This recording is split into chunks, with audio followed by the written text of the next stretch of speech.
Shalom, saudara-saudara yang terkasih dalam Tuhan Yesus Kristus. Kembali program Sapa Gembala GKI Film Latimas ingin menyapa saudara-saudara melalui perenungan firman Tuhan pada hari ini. Saudara, saya mengajak kita bersama-sama membuka Injil Markus pasalnya yang ke-9, ayatnya yang ke-14 sampai 29. Markus pasalnya yang ke-9 ayat 14 sampai 29. Ketika Yesus, Petrus, Yakobus, dan Yohanes kembali pada murid-murid lain, mereka melihat orang banyak mengerumuni murid-murid itu, dan beberapa ahli Taurat sedang mempersoalkan sesuatu dengan mereka. Pada waktu orang banyak itu melihat Yesus, tercenganglah mereka semua dan bergegas menyambut Dia.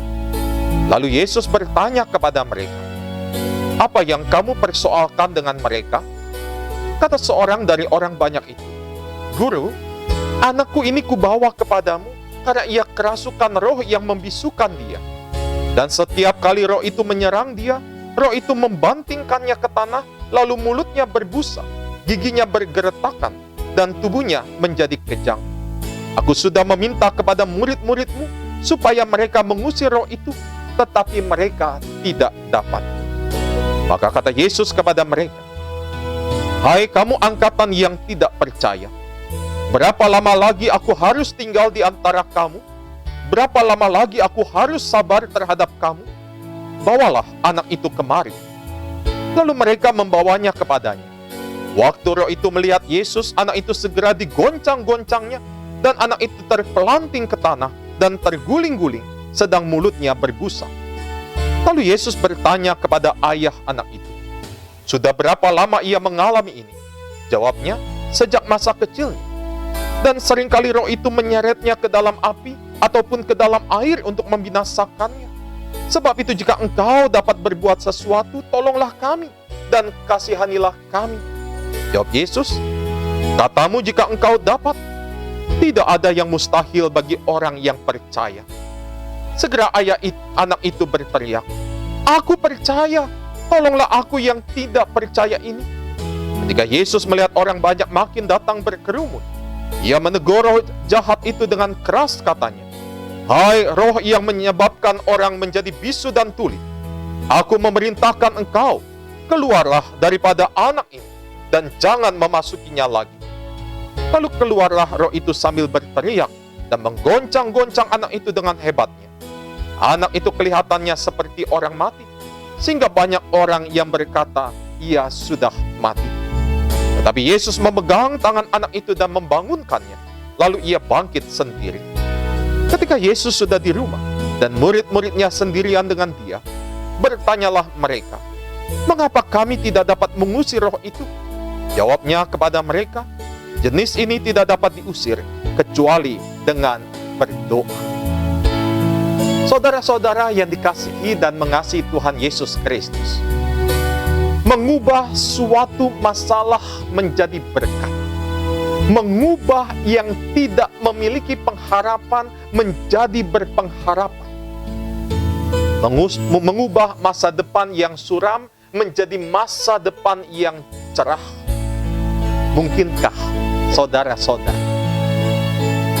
Segala sesuatu menjadi mungkin apabila kita melihat bukan dari sudut pandang kita sebagai manusia yang lemah, tetapi segala sesuatu terjadi dan mungkin kalau kita melihat dari sudut pandang Tuhan.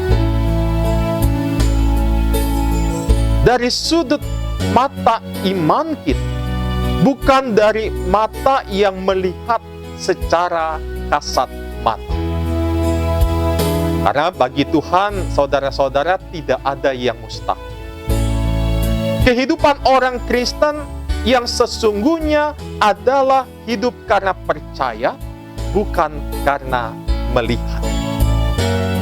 Karena itu saudara-saudara, saudara dan saya sebagai orang yang percaya kepada Tuhan Yesus, seharusnya menjalani kehidupan hari demi hari dengan penuh sukacita, dengan penuh ungkapan syukur, sekalipun situasi, kondisi yang terjadi dalam hidup kita tidak mendukung.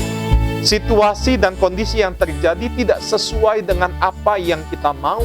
Bahkan kita hidup di tengah-tengah dunia yang bergejolak sekalipun, tetaplah bersukacita dan bersyukur kepada Tuhan. Mengapa saudara-saudara?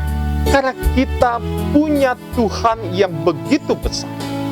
Kita punya Tuhan yang teramat sangat dahsyat kuasanya di dalam kehidupan kita. Saudara-saudara yang terkasih, tidak ada seorang pun di dunia ini, tidak ada seorang nabi pun di dalam Alkitab yang berani berkata seperti Tuhan Yesus, "Kepadaku telah diberikan kuasa di sorga dan di bumi." Karena itu saudara-saudara, yakinlah, kuasa Tuhan kita itu tidak akan pernah berubah di dalam kehidupan kita. Yakinlah bahwa tidak ada yang mustahil dari kuasa Tuhan yang akan terjadi di dalam kehidupan kita. Tidak ada perkara yang mustahil bagi orang-orang yang mau percaya kepada Tuhan Yesus Kristus.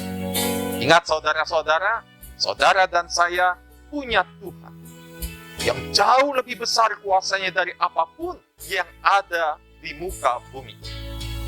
Ketika saat ini saudara mengalami situasi kondisi yang tidak mengenakan, ketika pada hari ini saudara merasakan ketakutan, kecemasan, kebimbangan, datanglah kepada Tuhan. Serahkanlah kehidupan saudara, serahkanlah ketakutan dan kekhawatiran saudara.